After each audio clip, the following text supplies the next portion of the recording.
Hello दोस्तों, आप सबका फिर से स्वागत है। और आज जिस टॉपिक पे हम लोग चर्चा करने वाले हैं वो है राज व्यवस्था। जैसे कि पिछली क्लास में हमने बताया था कि हम लोग अगली क्लास में राज व्यवस्था के बारे में जानेंगे। तो बिना देरी किए कुछ बातें कर लेते हैं, उसके बाद टॉपिक को शुरू करते हैं। अगर आपने पिछली 2 क्लास नहीं देखी है तो बिल्कुल जाकर देखिए, ताकि हर आने वाली क्लास आपके लिए थोड़ा आसान हो जाए।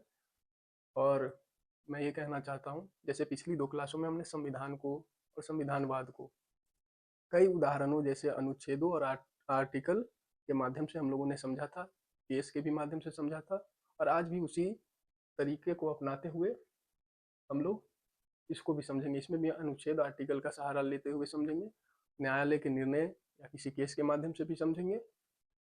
और ताकि मैं ये आर्टिकल या किसी केस या न्यायालय के निर्णय को लेकर साथ में इसलिए चलता हूँ ताकि आपको चीज़ें दिखे और आपको समझ में आए, और आपके लिए पॉलिटी, राज व्यवस्था, संविधान जैसी चीज़ें समझने में आसानी हो। क्योंकि किसी अन्य व्यवहारिक उदाहरणों से अगर समझेंगे तो उतना समझ में नहीं आएगा। और बात यह है कि अगर हम अनुच्छेद, किसी केस, न्यायालय के निर्णय या अन्य मुद्दे जो हमारे इस सब्जेक्ट से जुड़े हैं उसके माध्यम से अगर हम समझेंगे तो हमारे को बेहतर ढंग से समझ में आएगा, और जो हमारे हर आने वाली क्लास के लिए सहायक भी होगा। और एक चीज़ और कहना चाहता हूँ कि अगर मैं अभी आर्टिकल अगर कुछ समझा रहा हूँ तो उसको आप बस अभी समझें, क्योंकि आने वाली क्लास में हम लोग हर आर्टिकल को और बहुत सारे मुद्दे को, केस को, न्यायालय के निर्णय को विस्तार से समझेंगे। तो चलिए हम लोग समझते हैं राज व्यवस्था।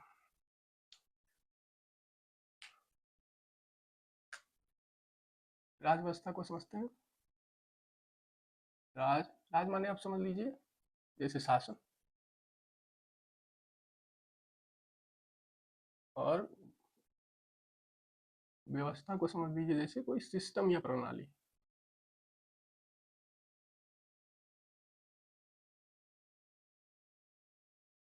सिस्टम या प्रणाली, इसको आप ऐसे भी समझ सकते हैं। जैसे पिछली क्लास में हमने बताया था कि अगर संविधान सिद्धांत है तो राज व्यवस्था क्या है, उसका व्यवहारिक स्वरूप।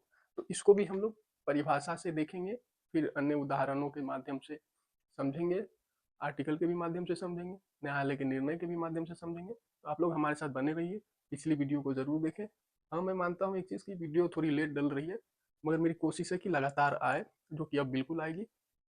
तो क्लास को मिस मत करिएगा। तो चलिए हम लोग समझते हैं। जैसा कि हमने कहा, संविधान का व्यवहारिक रूप ही राज व्यवस्था है। अब समझते हैं, जैसे हमारे संविधान में लिखा हुआ है आर्टिकल 17 कि छुआछूत नहीं होनी चाहिए, अस्पृश्यता नहीं होनी चाहिए। तो क्या ये पूरी तरह समाप्त हो चुकी है? जैसे आर्टिकल 21A, आर्टिकल को ही अनुच्छेद कहते हैं, तो अनुच्छेद 21A में है कि सभी को शिक्षा मिलनी चाहिए। तो क्या व्यवहार में सभी को शिक्षा मिल रही है? क्या सभी बच्चे स्कूल में जा रहे हैं? अगर नहीं, जो संविधान में लिखा है और जो व्यवहार में हो रहा है, इन दोनों के बीच के गैप को भरने के लिए जो धक्का मुक्की चलती है उसी को राज व्यवस्था कहते हैं। धक्का मुक्की से आप समझ सकते हैं कि जैसे न्यायालय ने कोई निर्णय दिया, संसद ने कोई कानून बनाया, या न्यायालय ने कानून की व्याख्या की कि हमारा देश कैसे चलेगा, कोई मुद्दा उभरा, फिर उस पर न्यायालय ने निर्णय दिया, देश की सारी व्यवस्था सुचारू रूप से कैसे चलेंगी, यही धक्का मुक्की। और हम लोग देखते हैं छोटी छोटी परिभाषा से समझने का प्रयास करते हैं। जैसा कि है, और राज्य व्यवस्था का मतलब है कि देश हमारा चल कैसे रहा आखिर में। तो आप लोग ऐसे समझिए, गर्मी तो आसमान छू रही है। तो चलिए हम लोग समझते हैं। एक दो परिभाषा मैं लिखवाता हूँ, बोल ही देता हूँ, आप लोग लिखना है तो आप लोग जरूर लिखिए। जैसे एक छोटा सा संक्षेप में लिखे तो संविधान सिद्धांत है, तो राज व्यवस्था उनका व्यवहारिक स्वरूप है। अब दूसरा देखिए, संविधान नियमों कानूनों का संग्रह है, तो राज व्यवस्था, वही राज व्यवस्था क्या है, उनका व्यवहारिक स्वरूप है। मतलब राज व्यवस्था को अगर हम जमीनी स्तर पर किसी संविधान के नियम और प्रक्रिया को लागू करते हैं तो वही राज व्यवस्था कहलाती है। आप ऐसे भी लिख सकते हैं, जब संविधान में लिखे नियमों और सिद्धांतों या कानूनों को जब हम व्यवहार में लागू करते हैं, उनसे जो मुद्दे उभर के आते हैं, उन मुद्दों के समग्र रूप को हम लोग राज व्यवस्था कहते हैं। अब हम लोग एक सटीक परिभाषा लिखने का प्रयास करते हैं कि 2-4 लाइन में अगर इसको लिखना हो तो हम लोग कैसे लिखेंगे। तो आइए हमारे साथ लिखिए परिभाषा। राज्य व्यवस्था वह गतिशील व्यवस्था है। क्या है? वह गतिशील व्यवस्था है। अभी हम लोग इसका मतलब भी समझेंगे। राज्य व्यवस्था वह गतिशील व्यवस्था है जिसके माध्यम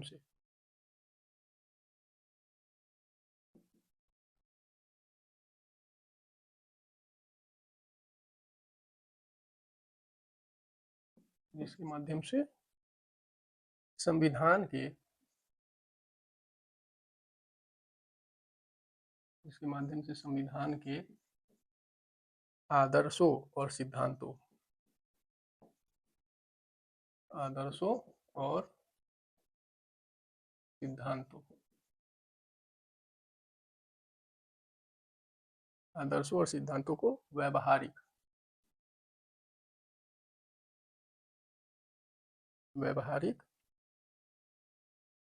रूप में लागू किया जाता है।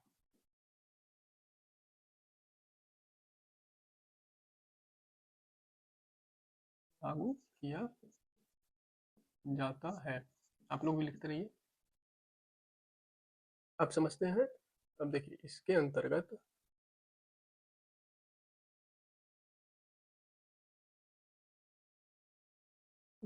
क्या आता है, जैसे आप समझिए इसके अंतर्गत संसद के कानून या विधायिका के कानून, संसद के कानून, न्यायालय के निर्णय,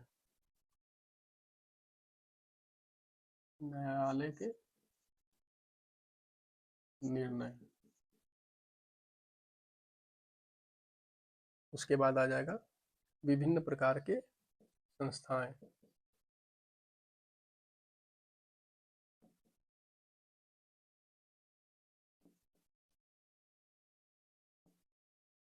विभिन्न प्रकार की संस्थाएं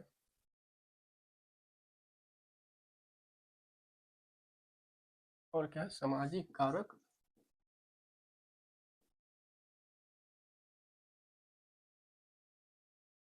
तथा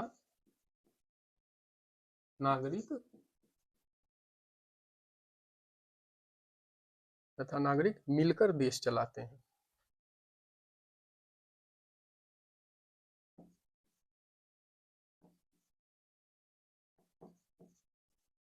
इसे ही हम राज्य व्यवस्था कहते हैं।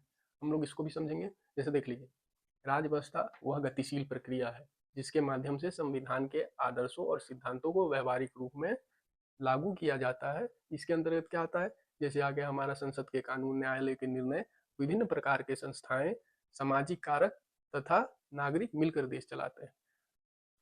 मार्कर चेंज कर लेता हूँ और फिर समझने का प्रयास करते हैं। आपके मन में एक सवाल जरूर आना चाहिए, अगर नहीं आ रहा तो आप कहेंगे राज्य व्यवस्था वह गतिशील व्यवस्था है, तो आप समझिए कि गतिशील व्यवस्था है कैसे। पहले ये समझते हैं। राज्य व्यवस्था के माध्यम से संविधान के सिद्धांतों को हम क्या करते हैं, व्यवहारिक रूप में लागू करते हैं, जैसे हमने पहले अभी समझाया था। इसके अंतर्गत धक्का मुक्की, गैप, मतलब संसद के कानून, न्यायालय के निर्णय, विभिन्न प्रकार की संस्थाएं, सामाजिक कारक जैसे हो गया धर्म, जाति जैसे मुद्दे, नागरिक, अगर संविधान या कानून के पालन में नागरिक सहयोग देती है तो नागरिक भी शामिल होंगे। संसद के कानून, न्यायालय निर्णय देती है, ये भी शामिल होंगे। और भी अन्य कारक है, परंतु ये कुछ मेन है। हाँ, तो समझते हैं गतिशील व्यवस्था है। तो आपने सुना होगा, कुछ लाइन कहीं पढ़ा भी होगा, जैसे परिवर्तन संसार का नियम है, नदी का काम है बहते रहना, बदलाव संसार का नियम है, परिवर्तन जीवन का नियम है। ऐसे ही कुछ जो चलता रहेगा, सतत बदलता रहे। आइए समझते हैं कैसे। राज्य व्यवस्था व गतिशील व्यवस्था है। राज्य व्यवस्था कोई पत्थर की लकीर तो नहीं है जो एक बार अगर कोई नियम कानून बन जाए तो वो बदलेगी नहीं। तो गतिशील व्यवस्था इसलिए कि जैसे जैसे हमारा समाज बदलेगा वैसे वैसे राज्य व्यवस्था भी बदलेगी। आइए इसको हम लोग समझते हैं एग्जाम्पल के माध्यम से। जैसे जब संविधान बना था, क्या उस समय इंटरनेट या मोबाइल जैसी चीज़ें थी? तो आपके मन में आएगा बिल्कुल नहीं थी। तो क्या अभी है? अभी तो व्यापक रूप में इंटरनेट है, मोबाइल है। मोबाइल तो ऐसे है, सबका एक जीवन का अभिन्न हिस्सा बन गया है मोबाइल और इंटरनेट। अगर थोड़ा भी इधर उधर हो जाए तो मिनी हार्ट अटैक आ ही जाता है, कहाँ गया मेरा मोबाइल। उसके बिना जीवन चल ही नहीं रहा है। तो राज व्यवस्था में इसका क्या उपयोग है हम समझते हैं। जैसे पहले इंटरनेट नहीं था, अभी है, तो उसी के अंतर्गत बाद में कानून बना। जैसे एक है राइट टू प्राइवेसी। आप लोगों ने लिख लिया तो मैं साफ करके समझाता हूँ।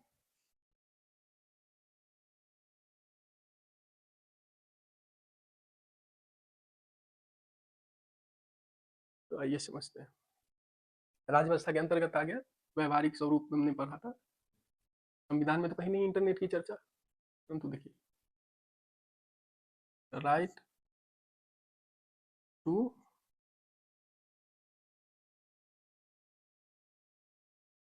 प्राइवेसी।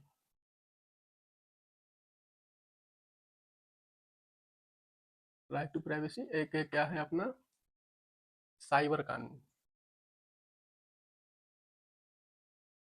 इसी के माध्यम से समझते हैं। जैसे जैसे हमारा समाज बदलेगा वैसे वैसे हमारी राज्य व्यवस्था भी बदलेगी। तो पहले समाज में, दुनिया में, देश में इंटरनेट नहीं था, परंतु आज है। तो वो एक राज्य व्यवस्था का हिस्सा बनेगा ही। और समाज जब बदलेगा तो नियम कानून भी उसके अनुकूल बदलेंगे। संविधान तक को बदलना पड़ता है, पर उसके कुछ नियम है, उसको हम विस्तार से बाद में पढ़ेंगे कि संविधान में संशोधन कैसे होता है। राइट टू प्राइवेसी ये बाद में जोड़े गए, तो ये राज्य व्यवस्था के अंतर्गत आएंगे। आइए समझते हैं राइट टू प्राइवेसी को। निजता का अधिकार जीवन के अधिकार के अंतर्गत था, जो है आर्टिकल 21। तो एक केस हुआ था, अब ऐसे बस थोड़ा सा बता रहा हूँ, उसको विस्तार में बाद में पढ़ेंगे। न्यायालय में भी ये बात गई थी एक बार 1952 में। किस केस में गई थी? तो गई थी आपको ये 1954 में एमपी शर्मा केस। और दूसरा एक बार गया था 1962 में। 1962 में गया था खड़ग सिंह केस में।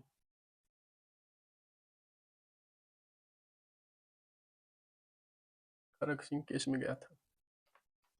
इस दोनों में क्या हुआ था? इस दोनों में न्यायालय ने इसको नकार दिया, निजता के अधिकार को। क्यों? क्योंकि संविधान में नहीं लिखा हुआ है। ये बात कहते हुए न्यायालय ने इसको नकार दिया। 1954 में भी ये अधिकार को मान्यता नहीं मिली, 1962 में भी नहीं मिली।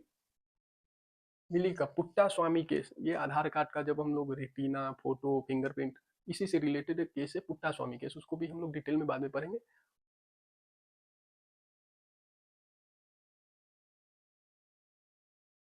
2017, इसमें जीवन के अधिकार के अंतर्गत राइट टू प्राइवेसी को मान्यता दी गई। जैसे आर्टिकल 21 के तहत अगर देखें जीवन के अधिकार के अंतर्गत कि आप अपने निजी जीवन में क्या कर रहे हैं, नहीं कर रहे हैं, आपसे कोई पूछने वाला तो नहीं है। आप अपने घर में क्या कर रहे हैं, कोई बाहरी आदमी तो आके पूछेगा नहीं भाई कर क्या रहे हो तुम, क्योंकि वो आपका निजी जीवन है। जैसे निजी जीवन में आपके घर में बिना आपकी इजाजत के कोई नहीं घुस सकता, उसी तरह डिजिटल दुनिया में डिजिटल दुनिया में आपके फोटो, आईडी या वीडियो, मैसेज, पीडीएफ जैसे और भी जो हम लोग किसी संस्था या सरकार को या कहीं भी शेयर करते हैं, तो राइट टू प्राइवेसी निजता के अधिकार के अंतर्गत बिना आपके अनुमति के उसके साथ छेड़छाड़ नहीं किया जाएगा। तो ये 2017 में न्यायालय ने, माननीय सुप्रीम कोर्ट ने निर्णय दिया। अब समझते हैं साइबर कानून। तो शुरुआती दौर में इंटरनेट आया तो संसद ने कानून बनाया, आईटी एक्ट 2000। ये शुरुआती दौर की बात है, ताकि जो भी देखते हैं साइबर क्राइम, जैसे कहीं से किसी के बैंक से पैसा चला गया या कुछ भी ऐसा मामला। फिर क्या हुआ बाद में? आईटी रूल अमेंडमेंट 2026, मतलब आईटी कानून को संशोधित 2026 में दोबारा किया गया। क्यों? देखिए इंटरनेट का व्यापक रूप से उपयोग होने लगा, एआई आ गया, इस डिजिटल दुनिया में अनगिनत फ्रॉड होने लगे। जैसे आप देखिएगा, आपने भी देखा होगा अपने आस पड़ोस घर में, किसी के बैंक से पैसा चला गया, किसी के डेबिट कार्ड से शॉपिंग ऑनलाइन हो रहा है, उसको खबर नहीं है, उसको बेवकूफ़ बनाकर उनका ओटीपी वगैरह लिया जा रहा है, या फिर पुलिस बनकर उनको ब्लैकमेल किया जा रहा है, या कोई लोन कंपनी भी लोन दे करके फिर ब्लैकमेल करके, बहुत सारे ऐसे कानून जिससे जनता को बहुत परेशानी होती थी। तो इस रूल में संशोधन किया गया, ये हुआ है आपके अभी फरवरी में। फिर सरकार ने इसके अमेंडमेंट के बाद आदेश जारी किया 10 फरवरी को। ये करंट का ही मुद्दा है, 10 फरवरी को। और 20 फरवरी को ये पूर्णतः लागू हो गया, क्योंकि अपराध बहुत ज़्यादा ऐसे केस आने लगे थे, जिसकी वजह से इसमें संशोधन करना पड़ा। आप लोगों ने समझा? अगर नोट करना है तो नोट कर लीजिए, मैं हट जाता हूँ, फिर आगे समझेंगे।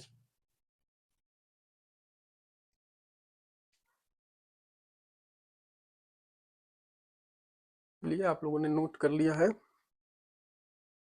तो आगे भी देखते हैं। तो आपने समझ गया, आप लोगों ने समझा होगा।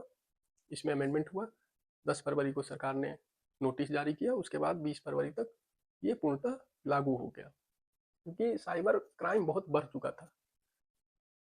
और व्यापक व्यापक रूप से इंटरनेट का यूज आप समझ ही सकते हैं, बिना मोबाइल और इंटरनेट के आज कोई काम नहीं हो रहा है, हर कुछ ऑनलाइन। और चलिए इसको साफ करते हैं, आगे हम लोग समझेंगे।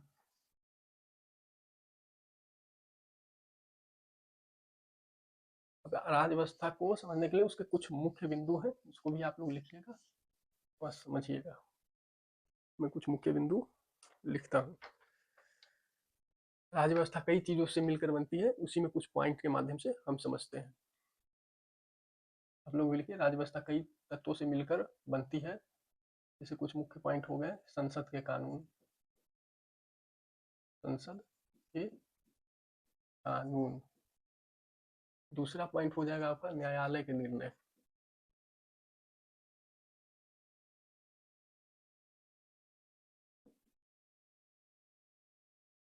न्यायालय के निर्णय। तीसरा हो जाएगा आपका विभिन्न विभिन्न प्रकार विभिन्न प्रकार के संस्थाएं और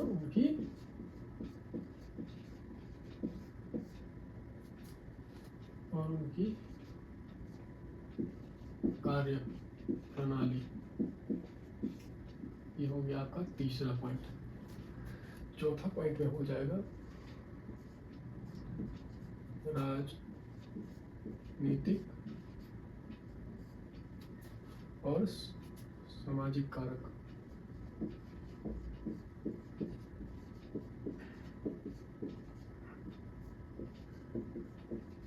राजनीतिक और सामाजिक कारक, या सामाजिक या राजनीतिक कारक, जैसा भी आप कहना पसंद करें। तो इसमें हम राज्य व्यवस्था को ही हम लोग समझ रहे हैं, जिसमें मुख्य बिंदु के माध्यम से, जैसे हो गया संसद के कानून, न्यायालय के निर्णय, विभिन्न प्रकार की संस्थाएं, उनकी कार्य प्रणाली। इसमें भी हम समझेंगे उनकी कार्य प्रणाली और उनके कार्य प्रणाली से उत्पन्न होने वाले मुद्दे, ये भी देखेंगे। इसमें देखेंगे राजनीतिक और सामाजिक कारक, जैसे हमारे जाति, धर्म, क्षेत्र इत्यादि चीज़ों के माध्यम से हम लोग राज्य व्यवस्था को समझने का प्रयास करेंगे। तो आप लोग नोट कर लीजिए, फिर हम लोग आगे समझेंगे एक एक करके।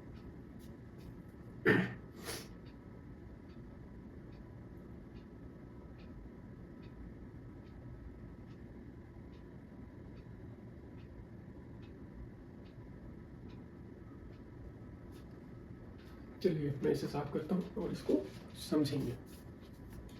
राज्य व्यवस्था कई चीज़ों से मिलकर बनती है, जिसमें संसद के कानून, न्यायालय के निर्णय, विभिन्न प्रकार के संस्थानों की कार्यप्रणाली, राजनीतिक और सामाजिक कारक, सबको एक एक करके विस्तार से अनुच्छेद और न्यायालय के निर्णय, कई केस के माध्यम से हम लोग समझेंगे, जैसे समझते आए हैं।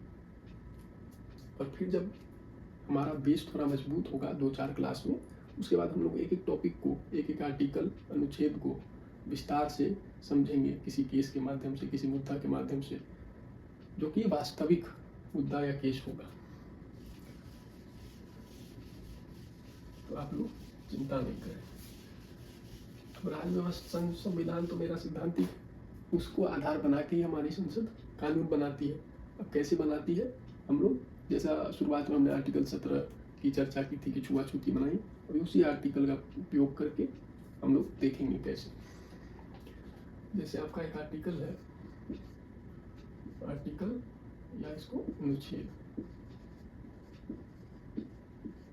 इंग्लिश टर्म कुछ कुछ जानते रहिए जो बहुत सहायक होती है एग्जाम में। आर्टिकल 17 इसमें क्या कहता है हमारा संविधान कि अस्पृश्यता न हो, छुआछूत की मनाही है। जैसे अस्पृश्यता का निषेध करता है हमारा संविधान।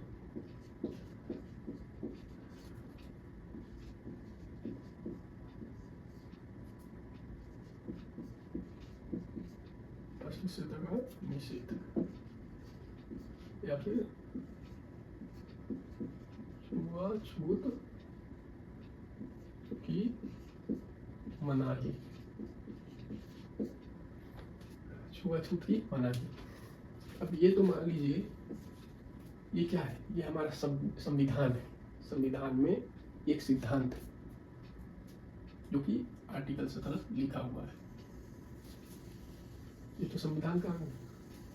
अब मान लीजिए समाज में या देश में छुआछूत जैसी चीजें होंगी, तो इस संविधान के सिद्धांत को आधार बना के संसद या न्यायालय कानून बनाएगी। आमतौर पर हमारी संसद ही कानून बनाती है, मगर उसमें न्यायालय भी है, वो भी कानून बनाती है।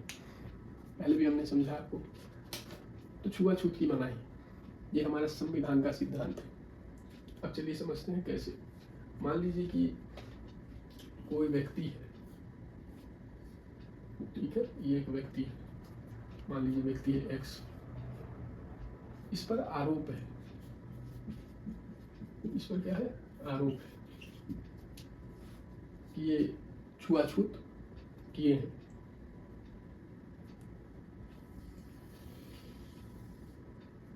अगर ये छुआछूत किए हैं तो इनको क्या दंड मिलना चाहिए, ये कौन तय करेगा? तो अभी हमने बताया न्यायालय या संसद, आमतौर पर संसद ही इस पे कानून बनाती है। इसको क्या दंड मिलेगा, इसको क्या दंड मिलेगा और किस परिस्थिति में क्या दंड मिलेगा। दंड का भी कई प्रकार है जो हम लोग आगे देखेंगे जैसे जैसे क्लास आगे बढ़ेगी। जैसे दंड में आपका हो गया कि कारावास होगा, या फिर दंड में हो गया कि उसको जुर्माना लगेगा, दंड में हो गया मृत्यु दंड मिलेगा। ऐसे ही कानून है। अगर मान लीजिए एक बार कोई अस्पृश्यता करे तो उसको क्या दंड मिलना चाहिए, दोबारा करे तो क्या मिलना चाहिए, तीसरी बार करे तो क्या मिलना चाहिए। क्या पहली बार में उसको सिर्फ जुर्माना लेकर के छोड़ दिया जाएगा, या जुर्माना या कारावास दोनों होगा, या कोई एक होगा। या मान लीजिए कोई ऐसा अस्पृश्यता किया, आवेश में आके अस्पृश्यता के कारण कोई खून खराबा या ऐसी जैसे माहौल क्रिएट कर, क्या उसे मृत्यु दंड मिलेगा। तो ये सब चीज कौन देखेगा? ये तो चलिए संविधान का सिद्धांत है। तो संसद कानून बनाएगी, इसी को हम लोग व्यवहार में जैसे ही हम लाए, तो संसद ने कानून बनाया या न्यायालय ने व्याख्या किया, इसी को हम लोग राज व्यवस्था कहते हैं। इसलिए हम लोग इतने माध्यम से राज व्यवस्था को ही समझने का प्रयास कर रहे हैं। तो आप बिल्कुल मत घबराइए, ठीक से ही हम लोग समझ लेंगे, बिल्कुल आराम से समझेंगे। तो क्या दंड मिलेगा, ये कौन तय करेगा, कौन तय करेगा कि आरोपी को क्या सजा मिलना चाहिए, या फिर हमारा सुप्रीम कोर्ट, सर्वोच्च न्यायालय, या फिर हमारा विधायिका या संसद। सामान्यतः या आमतौर पर संसद ही, आमतौर पर संसद ही कानून बनाती है। तो आपने देखा। अब चलिए मैं इसको साफ करता हूँ, इसको थोड़ा और समझते हैं। जो नहीं क्लियर हुआ थोड़ा और समझेंगे, भागने की जरूरत नहीं। अब चलिए देखते हैं कि संसद कानून कैसे बना। वैसे ये है कि आपका छुआछूत नहीं होना चाहिए। तो शुरू में इस पर इसको संविधान के सिद्धांत या नियम को आधार बनाकर संसद ने कानून बनाया था अस्पृश्यता। क्या बना था? अस्पृश्यता निवारण अधिनियम। निवारण अधिनियम 1955। ये 1955 में संसद ने कानून बनाई। ठीक, वर्तमान में इसका नाम कुछ और है। संशोधन हुआ था। संशोधन के बाद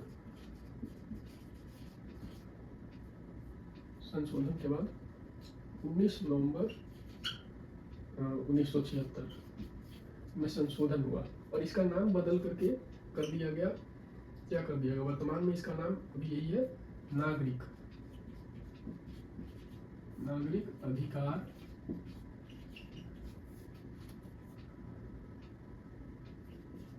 संरक्षण, नागरिक अधिकार संरक्षण अधिनियम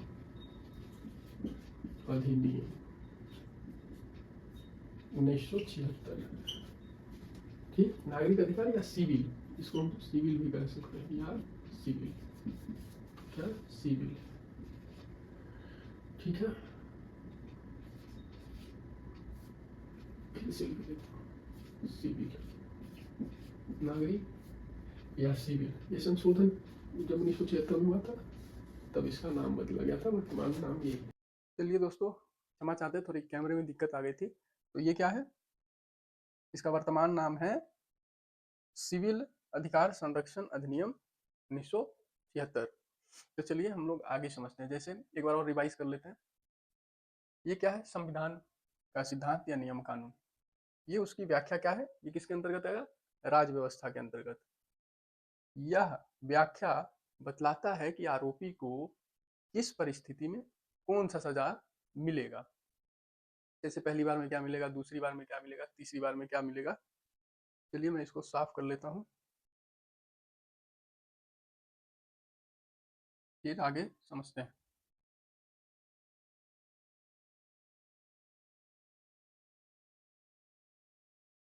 तो इसको आप लिख सकते हैं। अतः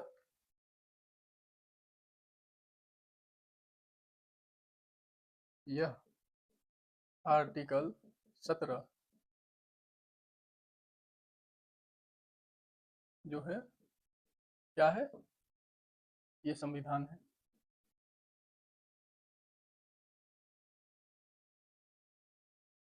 यह आर्टिकल 17 क्या है? संविधान है।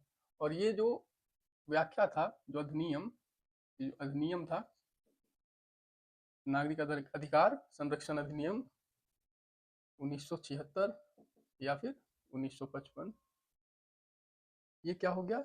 ये राज्य व्यवस्था हो गया। ये क्या है? इस कानून का व्यवहारिक व्याख्या है। तो हमने पहले क्या समझा था कि संविधान अगर सिद्धांत है तो राज्य व्यवस्था क्या है? उसका व्यवहारिक स्वरूप है। और संसद के जितने भी नियम कानून होते हैं या संसद किसी भी कानून की व्याख्या करती है जो संविधान से संबंध रखता है, तो वो व्याख्या को हम राज्य व्यवस्था कहते हैं। अब चलिए आगे समझते हैं। संसद के कानून तो समझ गए। तो दूसरा पॉइंट है हमारा न्यायालय के निर्णय।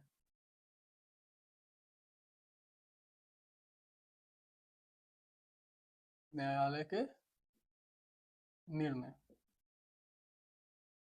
इसको भी हम लोग केस के ही माध्यम से समझेंगे। चलिए आगे हम समझते हैं। उससे पहले एक दो बात समझ लेते हैं। न्यायालय का काम सिर्फ किसी वाद विवाद को निपटाना नहीं है, बल्कि न्यायालय का काम संविधान का संरक्षण करना भी, क्योंकि न्यायालय को हम संविधान का गार्जियन भी मानते हैं। मतलब संविधान का गार्जियन वो है, मानते नहीं है, वो है। और समय समय पर वो कानून की व्याख्या भी करते हैं और नागरिक के अधिकार की रक्षा भी करते हैं, और साथ में सरकार की शक्तियों को निरंकुश होने से भी रोकते हैं, और सरकार की शक्तियां और हमारे अधिकारों के बीच संतुलन भी कायम करते हैं। तो ये हो गया न्यायालय की बात, न्यायपालिका की बात। अब हम इसको समझते हैं एक आर्टिकल के माध्यम से। जैसे एक आर्टिकल है आपका आर्टिकल या अनुच्छेद 19 क्लोज 1 सब क्लोज ए, इसको अब क्या कहेंगे हिंदी में? अनुच्छेद 19 खंड 1 उपखंड ए या अ। क्या है? विचार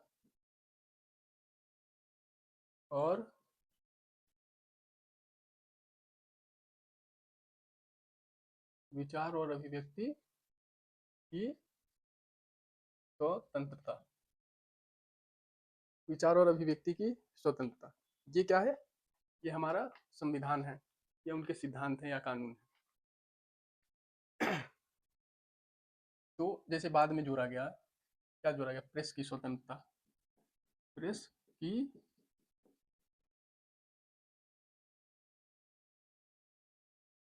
प्रेस की स्वतंत्रता, ये बाद में जोड़ा गया, पहले संविधान में नहीं था। फिर जोड़ा गया आपको इंटरनेट एक मौलिक अधिकार।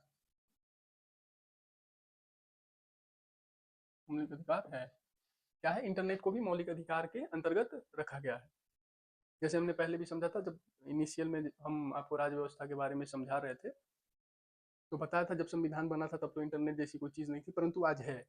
ये हमारे राज्य व्यवस्था का हिस्सा बनेगा बाद में। जैसे जैसे समाज बदलता है वैसे वैसे राज्य व्यवस्था भी बदलती है। तो संविधान के सिद्धांतों के अनुसार ही इसको आर्टिकल 19 खंड 1 उपखंड ए के बीच अंतर्गत जोड़ा गया है। और तीसरा एक चीज और जोड़ा गया है। तीसरा क्या है आपका? इच्छानुसार जीवन साथी।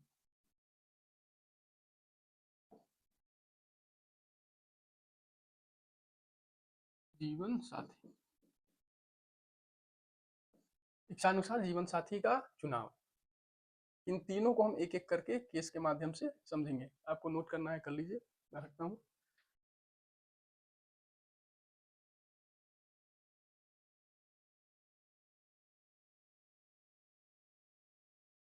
चलिए, आपने नोट कर लिया होगा, आगे समझते हैं, एक एक करके समझते हैं। तो मैं नीचे से साफ करता हूँ। तो प्रेस की स्वतंत्रता ये कैसे जुड़ा? बाद में एक केस आया था, वो केस था इंडियन प्रेस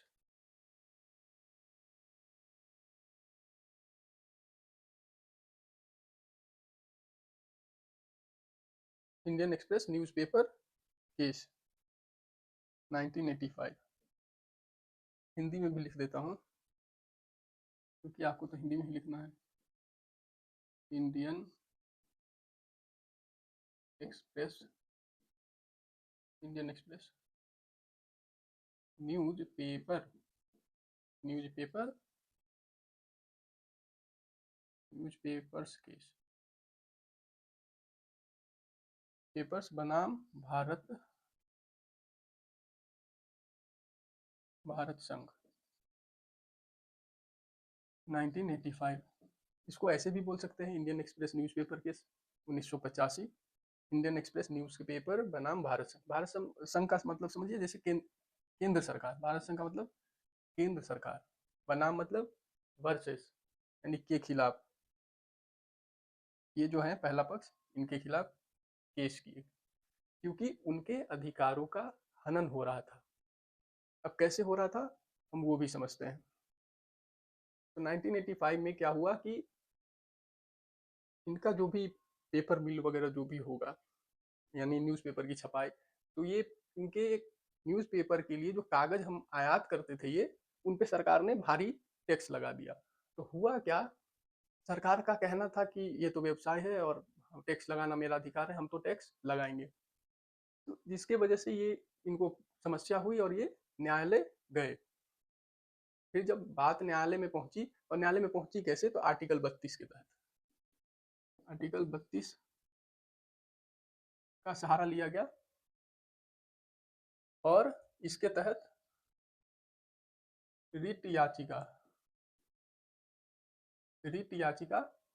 दायर की गई सुप्रीम कोर्ट में। रिट पिटीशन, रिट कितने प्रकार के होते हैं ये भी हम बाद में पढ़ेंगे। तो आर्टिकल 32 का सहारा लेते हुए, आर्टिकल 32 क्या था पहले भी हमने चर्चा की है, अगर हमारे फंडामेंटल राइट का उल्लंघन होता है तो सीधे हम सुप्रीम कोर्ट जा सकते हैं। तो इनका क्या समस्या था, तो जब सरकार जो है इनके कागज के आयात पर भारी टैक्स लगा दी थी, तो जिनके वजह से इनका कहना था कि इसके वजह से हमारे पेपर पढ़ने वालों की संख्या कमेगी, पाठकों की संख्या कमेगी, सूचना लोगों तक नहीं पहुंचेगी, पेपर महंगे हो जाएंगे तो लोग खरीदेंगे नहीं। वैसे भी 1985 तक हमारे भारत को आज़ाद हुए कुछ खास समय नहीं हुआ था, और उस टाइम देखिएगा तो अखबार कितने लोग ही पढ़ते होंगे, रेडियो भी बहुत कम लोगों के पास ही होगा, और जो अखबार पढ़ते भी थे तो अगर महंगे हो जाएंगे पेपर के आयात पर जो सरकार टैक्स लगाएगी उसके वजह से, तो पढ़ने वाले की संख्या घटेगी, तो इनका भी प्रॉब्लम जायज़ था। तो सुप्रीम कोर्ट ने कहा कि आओ भैया देखते हैं, तुम टैक्स अगर लगा रहे हो भाई हमको पहले देख लेने दो कि तुम किस चीज़ का और किस बात पे मामला क्या है। तो सुप्रीम कोर्ट ने फिर निर्णय दिया, विचार और अभिव्यक्ति की स्वतंत्रता प्रभावशाली कब होगी, प्रभावशाली जब होगी जब हमारे प्रेस की स्वतंत्रता होगी। तो इसी केस में सुप्रीम कोर्ट ने बोला कि भैया टैक्स को कम किया जाए, टैक्स को कम किया जाए, और विचार और अभिव्यक्ति की स्वतंत्रता के लिए प्रेस की स्वतंत्रता अति आवश्यक है। तो फिर ये निर्णय दिए प्रेस की स्वतंत्रता को, प्रेस की स्वतंत्रता को फिर हमारे मौलिक अधिकार के अनुरूप जोड़ दिया गया, मौलिक अधिकार के अंतर्गत जोड़ दिया गया। तो आप ऐसे समझिए। आगे फिर दूसरे केस में समझते हैं कि आपका इंटरनेट वाला मामला।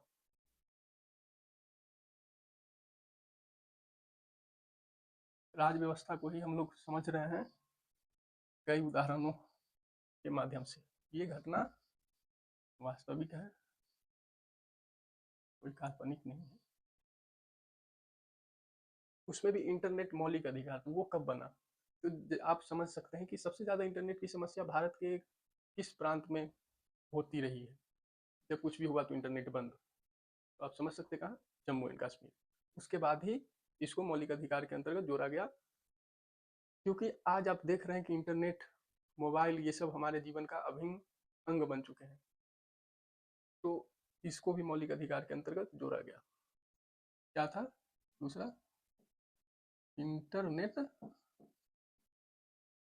एक मौलिक अधिकार या इंटरनेट मौलिक अधिकार।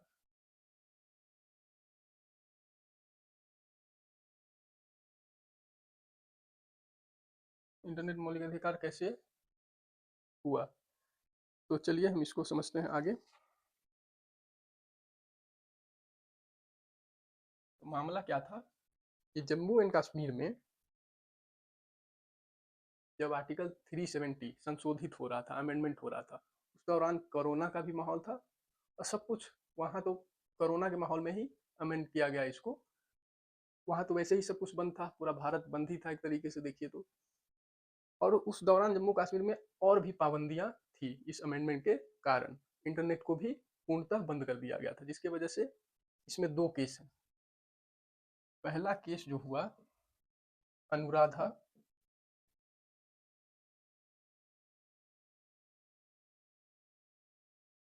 अनुराधा वसीन, अनुराधा वसीन बनाम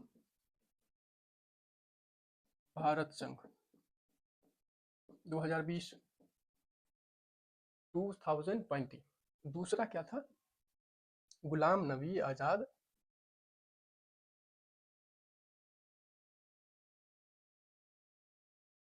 गुलाम नबी आजाद बनाम भारत संघ,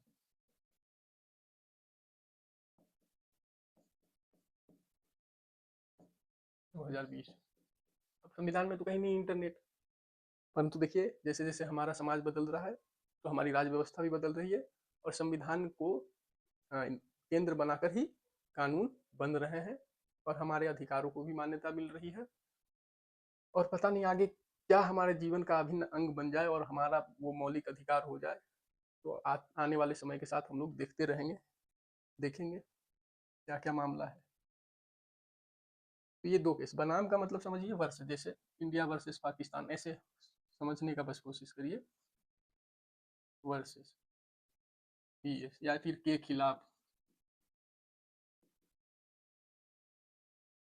या के विरुद्ध, ऐसा भी आप समझ सकते हैं। तो फर्स्ट पार्टी जो है ये हमारी सेकेंड पार्टी भारत संघ के खिलाफ 2020 में न्यायालय में जो मामला गया इनके खिलाफ, सरकार के खिलाफ, उनका वजह था इंटरनेट, क्योंकि वो हमारे जीवन का अभिन्न अंग है और उसको मौलिक अधिकार के अंतर्गत रखा गया है। अब क्यों रखा गया, कैसे रखा गया, ये हम आगे समझते हैं। तो जैसा कि हमने पहले बताया, इन दोनों केस को आप नोट कर लीजिए पहले, फिर मैं इसे साफ करके समझाऊंगा। इधर थोड़ा समझा देता हूँ। तो समझिए ये, और इनके बारे में, अनुराधा के बारे में भी मैं आपको बतलाता हूँ। ये जो है वो जम्मू कश्मीर की एक वरिष्ठ पत्रकार है। और उस दौरान हुआ क्या कि उस दौरान इंटरनेट न होने की वजह से इनका अखबार नहीं छप पा रहा था, डाटा का आदान प्रदान नहीं हो पा रहा था, यानी सूचनाओं का कहाँ क्या हो रहा है, नहीं हो रहा है, इनकी न्यूज़पेपर प्रिंट नहीं हो रही थी। और दूसरा है गुलाम नबी आज़ाद साहब, ये भी एक, ये तो अब रहे नहीं, पूर्व मुख्यमंत्री, इस समय वो सांसद थे। तो क्या हुआ, ये इनका इंटरनेट न होने की वजह से इनके निर्वाचन,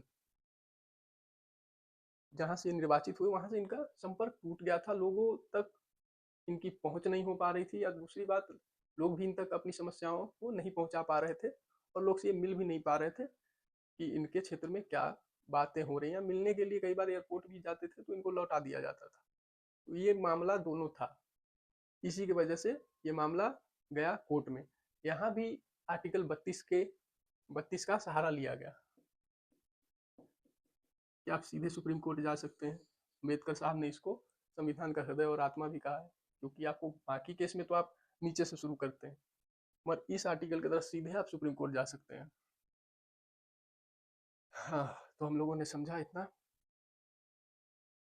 तो आर्टिकल 32, फिर न्यायालय ने निर्णय दिया कि विचार और अभिव्यक्ति की स्वतंत्रता को प्रभावी बनाने के लिए इंटरनेट आज बहुत बड़ा माध्यम है, ताकि जैसे आप फोटो, वीडियो, मैसेज के माध्यम से सरकार की कार्यों पर आलोचना करते हैं, अच्छे या बुरे, या समाज में हो रही कोई भी वाद विवाद के ऊपर हम लोग अपनी बात रखते हैं।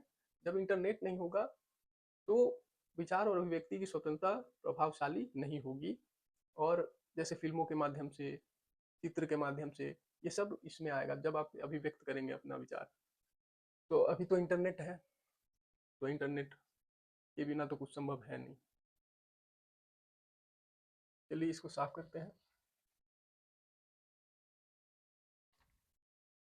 और आर्टिकल 19 क्लोज 1 सब क्लोज ए के अंतर्गत इंटरनेट मौलिक अधिकार बना, और आपका इच्छानुसार जीवन साथी, वो तो हम आगे समझेंगे। तो उससे पहले प्रेस की स्वतंत्रता, पहले नहीं था संविधान में प्रेस की स्वतंत्रता, इंटरनेट मौलिक अधिकार, ये सब संविधान में नहीं लिखा हुआ है। तो बाद में हम राज्य व्यवस्था के अंतर्गत इसको जोड़ते चले गए। तीसरा, हाँ, इच्छा अनुसार जीवन साथी, जीवन साथी, इच्छा अनुसार जीवन साथी, इसको भी हम लोग केस के माध्यम से समझते हैं। तो आइए, मामला क्या था, कब कब इस कानून संविधान में ये जोड़ा गया, इच्छानुसार जीवन साथी मौलिक अधिकार के अंतर्गत रखा गया, मतलब एक केस था, तब न्यायालय ने ये निर्णय दिया था। अब कुछ सामाजिक मुद्दे की वजह से, मैंने पहले भी बताया था कि किसी चीज पे अगर कानून नहीं बनी है, कोई मुद्दा अगर उठा, वो न्यायालय के पास गया, तो उसके ऊपर भी कानून बनते हैं। क्या था? शक्ति वाहिनी केस,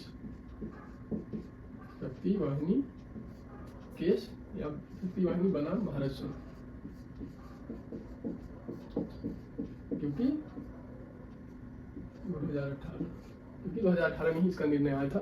2009-10 में बहुत तैयारी तो 9-10 से ही चल रही थी, इस पे काम, इस पे शोध, और ये होते होते 2018 में देखिए कितना साल का फर्क आ गया लगभग।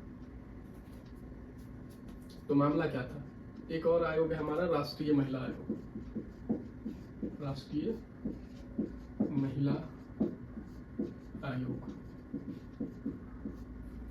ये एक गैर सरकारी संस्था है। संस्था के बारे में हम लोग अगली क्लास में समझेंगे। अगली क्लास शुरू होगी संस्था से। तो पहले हम समझते हैं गैर सरकारी संस्था है राष्ट्रीय महिला आयोग और शक्ति वाहिनी। अब इस दोनों का संबंध भी देखते हैं कि कैसे क्या मामला हुआ। अगर आपको डिटेल में कोई केस पढ़ना है, जैसे हम किसी केस पे अभी चर्चा किए हैं, तो आप ऑनलाइन जाके इस AI और डिजिटल ज़माने में एक एक कहानी को विस्तार से खुद से भी पढ़ सकते हैं। मैं आपका कॉन्सेप्ट क्लियर करा देता हूँ। तो ये जो राष्ट्रीय महिला आयोग उस समय ये क्या है, ये एक NGO इनको चुना। किस लिए? पश्चिमी उत्तर प्रदेश और हरियाणा, पश्चिमी उत्तर प्रदेश और हरियाणा में, पश्चिमी उत्तर प्रदेश और हरियाणा में क्या करने के लिए? शोध और खोज करने के लिए। ठीक, मार्कर कहाँ गया भाई? अब बात आपके समझ में ये नहीं आ रही होगी कि राष्ट्रीय महिला आयोग ने इस शक्ति वाहिनी नामक NGO को इन जगहों पर किस मामला में खोज के लिए, शोध के लिए आदेश दिया और आर्थिक सहायता भी दी। क्योंकि 9/10 के दौरान बहुत सारे आपराधिक मामले आ रहे थे सामाजिक मुद्दों की वजह से इन स्थानों पे। तो मामला क्या था वो भी हम देखते हैं।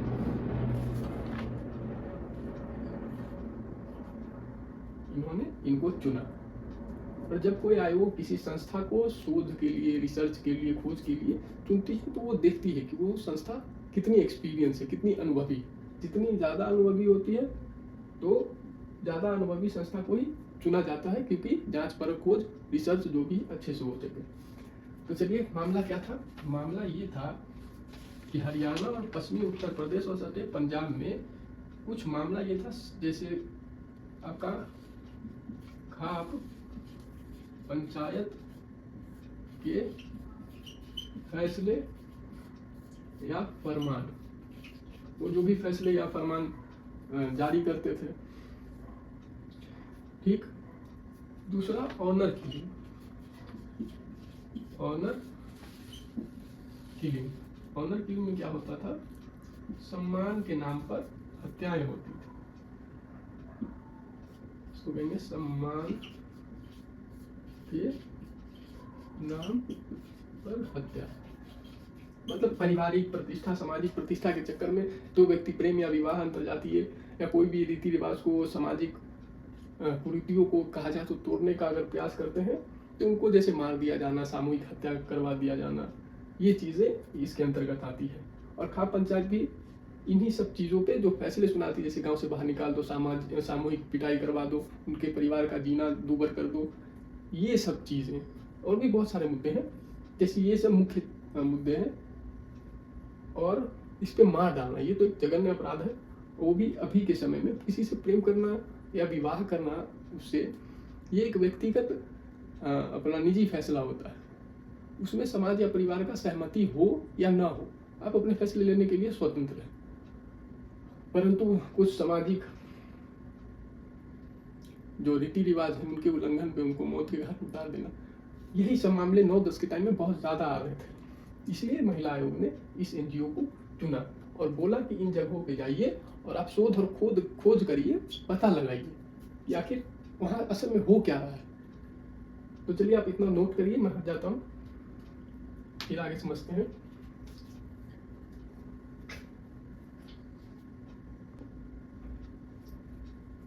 चलिए नोट हो गया तो आगे बढ़ते हैं।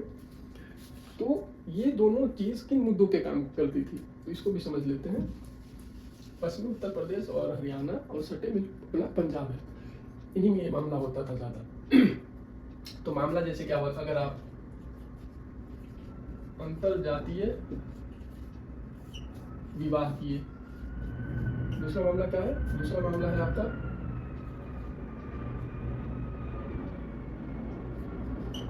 गैर धर्म में विवाह या प्रेम, ऐसे भी कह सकते हैं। अभी तो खैर प्रेम क्या, प्रेम के नाम पे तो शोषण ही हो पाता है। तो प्रेम मतलब जिससे आप प्रेम करें उसी से विवाह भी अगर आप कर रहे हैं। और खैर अभी तो खैर कुछ और ही अजूबा दुनिया है, आगे समझते हैं। जैसे हो गया आपका सामाजिक रिवाजों को तोड़ना, सामाजिक रिवाजों को तोड़ना। और चौथा जैसे अपना हो गया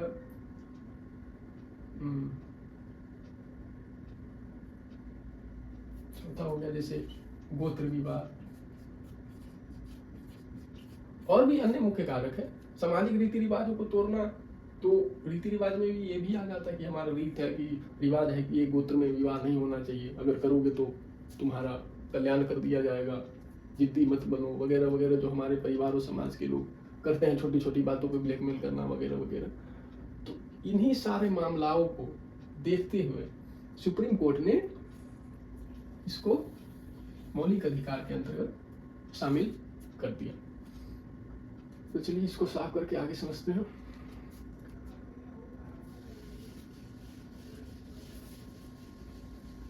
तो आप देख रहे हैं राज व्यवस्था क्या है। संविधान में एक लाइन लिखा हुआ है, उनसे कितनी सारी चीजें निकल के आ रही है व्यवहार में।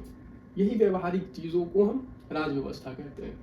इन्हीं इतने सारे उदाहरणों के इसके माध्यम से हम लोग इसी को समझने का प्रयास करें, जिससे हमारा बेस आपका क्लियर हो जाएगा और आगे जो आने वाले मेन टॉपिक होंगे उसको हम आसानी से समझते चले जाएंगे और आपको दिक्कत नहीं होगी। हाँ, मगर अगर आप पिछली क्लास भी देखें तो आपको थोड़ा बेहतर समझ में आएगा। बाकी अगर मुझे समझाने में अगर कोई त्रुटि हो गई हो या बोलने वक्त में, तो हमको क्षमा करिएगा। आगे समझते हैं।